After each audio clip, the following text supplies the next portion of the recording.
Hey guys, I'm MARCTHEGEEK. In this video, I have an unboxing and a hands-on look of the Elgato 4KX device. This was actually sent to me so I can try it out and make a video for you guys. So that's what I'm doing here on this video. Now, for game capture, I always use Elgato devices.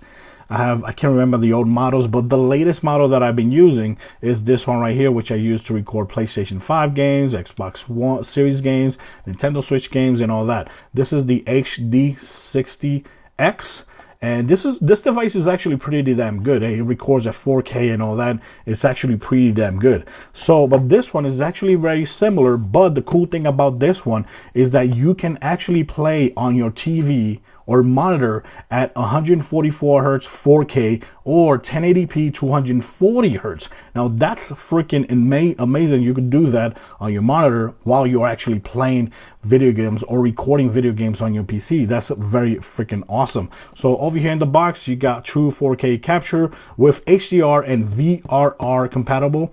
Works with PlayStation 5, everything else, plug and play, Windows, Mac, even on iPad. This you can actually use it on iPad. Over here in the back, you got this right here.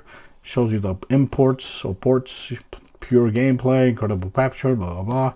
It also mentions that it works with ROG Ally, and Steam Deck, Nintendo Switch, all those awesome devices.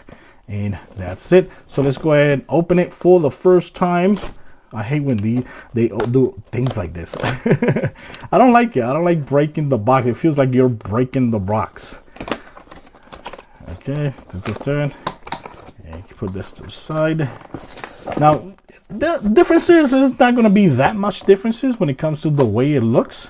In the inside, they do a very good job boxing this up. You got instructions on how to use it, which is very freaking simple. Very simple. Keep in mind, we do use the Elgato program or software for the PC, but you can also use OBS. So if you're a fan of OBS, yes, you can use this with OBS as well. Over here, there's a barcode. There it says Ultra Certified Cable, High Speed Ultra. Okay, yeah. Here is the device. That's going to show you guys the differences. So yeah, from the front, you can see the difference in the brand.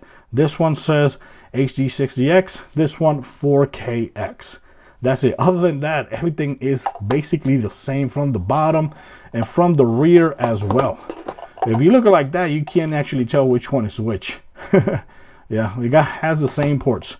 So you got HDMI out, USB-C. This is what you're going to use to connect it to the computer. That way you can actually record gameplay, or you can also use your PC monitor, which I do a lot, to play your Xbox, PlayStation, or the Nintendo Switch game on your PC laptop or your laptop. That's something you could do there. And of course, HDMI in. This is where you're going to connect your console, PlayStation, Xbox, Steam Deck, whatever has a video output. You can connect it here, and yes, it will work.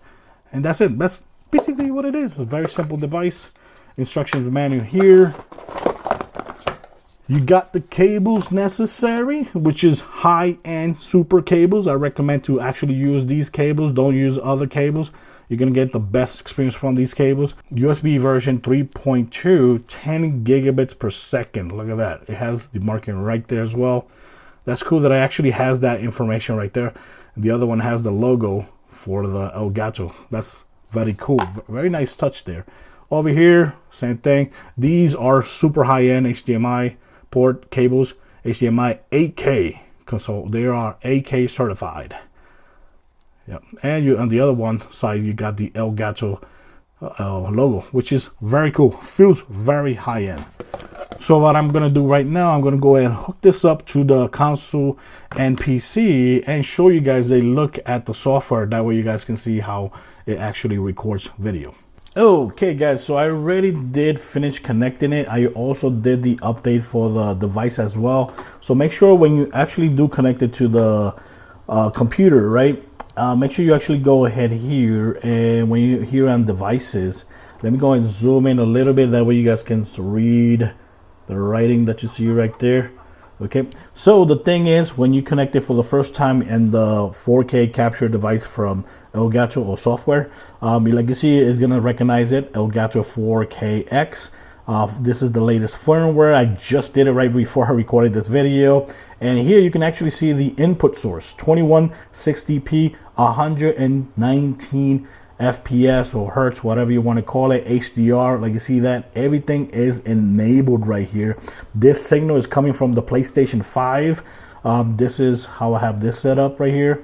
Bypass, display, defaults. Here you got this is disabled because I'm not doing stream, but if you're gonna stream, you can actually stream up to, I think it's up to 1080 60. I think it won't let me.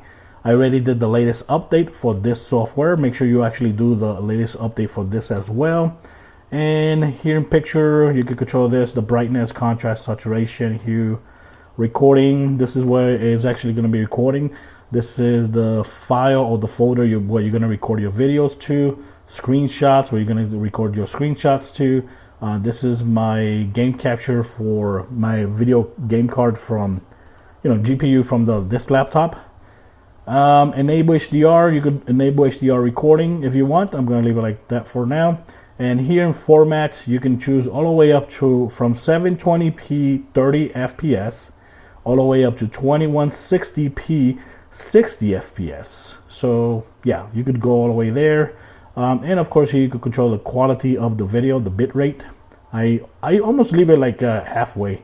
I keep it like that, keep it around there.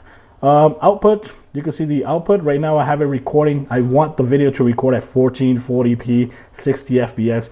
And the thing I want you guys to keep in mind is that if you have, this is the microphone section. This is where you can actually enable, disable microphone, control the gain and all that. If you have the other one, the prior version that you have, and you don't have a monitor or a TV that's capable of 120 hertz or 144 hertz or 240 hertz, I wouldn't go running to buy this, right? Because where you actually benefit from the 4K X is if you have a monitor or a TV that it's actually compatible or capable of 144p, all right, or hertz, or 280 or 40 hertz, I think something like that.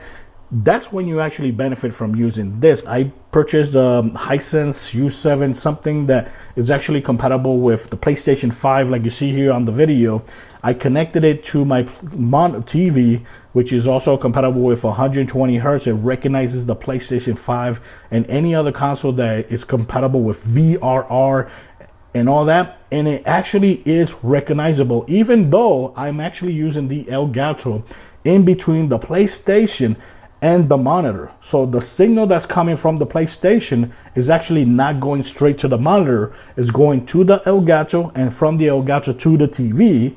And it's still, the TV still recognizes that you're playing a video game at 120 hertz, HDR, VRR, everything compatible. So that is the benefit of the 4K X device. That's the great thing about this. And like you see there, I am playing Spider-Man, and if I want, I can also play. That's the cool thing about this devices that I love, that the latency is almost, I would say, non-existing, especially if you're playing like Nintendo Switch games, which is even less, demanding.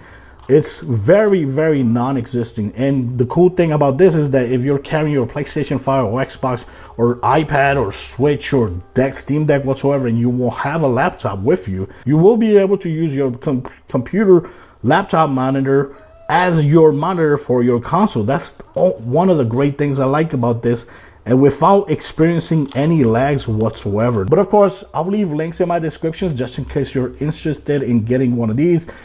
Like I said, the prior version, the HD60X, is still worth buying if you don't have a TV that's VRR or a monitor that's VRR compatible and it's not capable of 120 or 144 hertz. Those are still recommended. But this one, if you have the latest, greatest monitor with all the bells and whistles, and you also recording gameplay, and you still want to have that awesome, beautiful experience on your TV or monitor, this is the game card you want to get. So guys, thanks for watching this video. Let me know in the comments what you think about it. Of course, I'll leave links in my descriptions just in case you want to get this device as well. Thanks for watching. Till next time. Bye-bye.